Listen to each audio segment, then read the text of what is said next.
yang kala itu menjabat sebagai Kapolsek Parigi.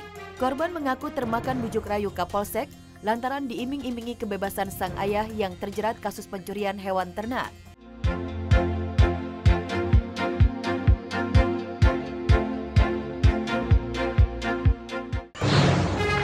Diimingi kebebasan sang ayah, Kapolsek Parigi diduga perkosa anak tersangka. Oktober tahun lalu, masyarakat digemparkan oleh pengakuan seorang wanita berinisial S, berusia 20 tahun, asal Kabupaten Parigi, Moutong, Sulawesi Tenggara, yang telah mendapatkan pelecehan seksual yang dilakukan oleh oknum polisi Ibtu IDGN, yang kala itu menjabat sebagai Kapolsek Parigi. Korban mengaku termakan bujuk rayu Kapolsek lantaran diiming-imingi kebebasan sang ayah yang terjerat kasus pencurian hewan ternak. Sayang, seusai berkencan di sebuah hotel, sang ayah belum juga dibebaskan. Hal ini lantas membuat keluarga melaporkannya. Akibat kelakuan bejatnya tersebut, Ibtu IDGN resmi dicopot jabatannya dari Kapolsek Parigi. Uniknya kasus viral ini ditangani oleh Ferdi Sambo. Bahkan Ferdi Sambo yang kala itu masih menjabat sebagai Kadif Propam Polri, menjadi juru bicara kasus Ibtu IDGN. Dek, kalau mau uang nanti tidur dengan saya. Terus dengan beberapa minggu dia tawarkan lagi, dia rayu, nanti bantu sama papa kalau misalnya saya mau temani dia tidur. Akhirnya saya mau karena saya pikirkan papaku mau keluar. Well, I think that's a big problem ya di kalangan. Menurut aku juga adanya pemerintah melakukan edukasi yang lebih lagi kepada anak-anak agar tidak ada pikiran seperti itu, karena sexual abuse itu, sexual harassment itu sangat tidak dibenarkan. Itu benar-benar hal yang tidak lumrah sama sekali.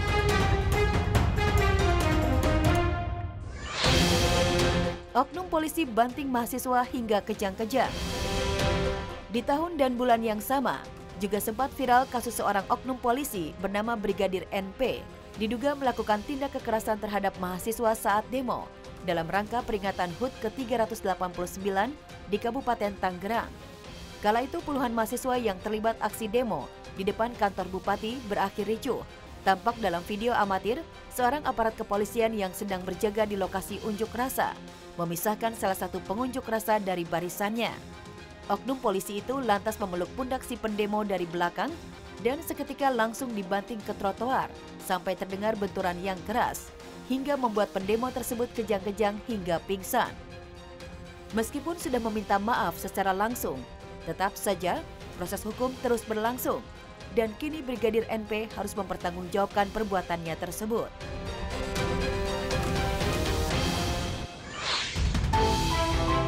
Polisi gunakan mobil patroli untuk pacaran. Bribda Arjuna Bagas, salah satu oknum polisi sekaligus adik ipar Ahok, sempat ditahan oleh Propam Mabes Polri akibat menyalahgunakan mobil patroli Korps Lalu Lintas untuk pacaran di Taman Safari, juga sempat viral di media sosial. Selain sempat ditahan, Bribda Arjuna akhirnya dimutasi dari lapangan ke staf kantor. Penyalahgunaan mobil dinas ini sempat menyita perhatian publik. Video singkat yang memperlihatkan suasana perjalanan dalam sebuah mobil itu mengisyaratkan jika sedang kencan.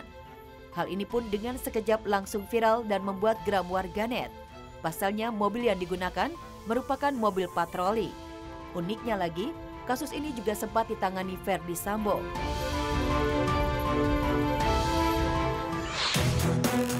Oknum polisi rampok mahasiswa di Lampung. Sebelumnya tahun lalu juga sempat viral seorang oknum polisi yang merampok dan merampas mobil minibus seorang mahasiswa di Bandar Lampung. Bribda Irfan Setiawan ini pun langsung menjadi tersangka dan dipecat dari kepolisian karena merupakan dalang perampokan dan terbukti melakukan pelanggaran dan tindak kejahatan selama bulan Januari hingga November tahun 2021. Dan yang menjadi sorotan publik ialah oknum polisi ini terbukti menggunakan narkoba. Sebaiknya kita juga jangan terlalu sebel juga sih, cuman sebel boleh, cuman kita lihat lagi sisi baiknya mana pihak yang emang berpihak ke masyarakat, karena yang emang polisi yang bandel kayak kasusnya Ferdi Sambo tersebut.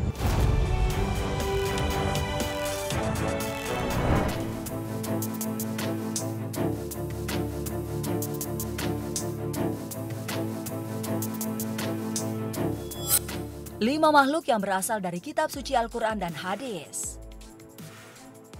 Pemirsa pasti nggak asing ya dengan makhluk mitologi di dunia yang sering muncul pada film-film terutama di film Hollywood.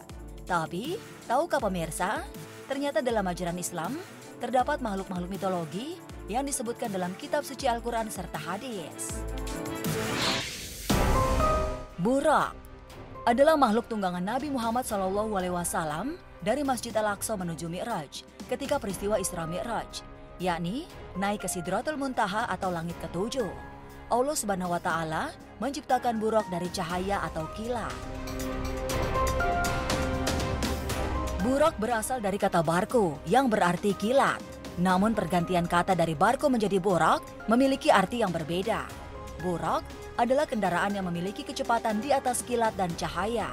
Dari Anas bin Malik, Rasulullah SAW bersabda, "Didatangkan kepadaku burak, yaitu hewan yang berwarna putih, bertubuh panjang, lebih besar dari keledai, dan lebih kecil dari bakal. Ketika ia menjejakkan kakinya yang berkuku, ia akan bergerak sejauh mata memandang." Hadis riwayat Muslim.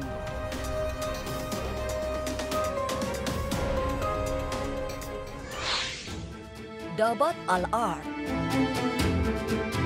Dabat al-Ard merupakan binatang melata yang akan keluar dari kota Mekah sebelum datangnya hari kiamat, tepatnya setelah matahari terbit dari barat.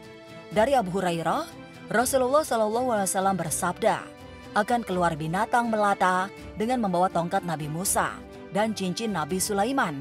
Ia akan menyinari wajah mukmin dengan cahaya dan menstempel wajah kafir dengan cincin, sehingga orang-orang yang ada di meja makan berkumpul dapat mengenali satu persatu seraya berkata, ini mukmin dan ini kafir. Hadis riwayat Ahmad.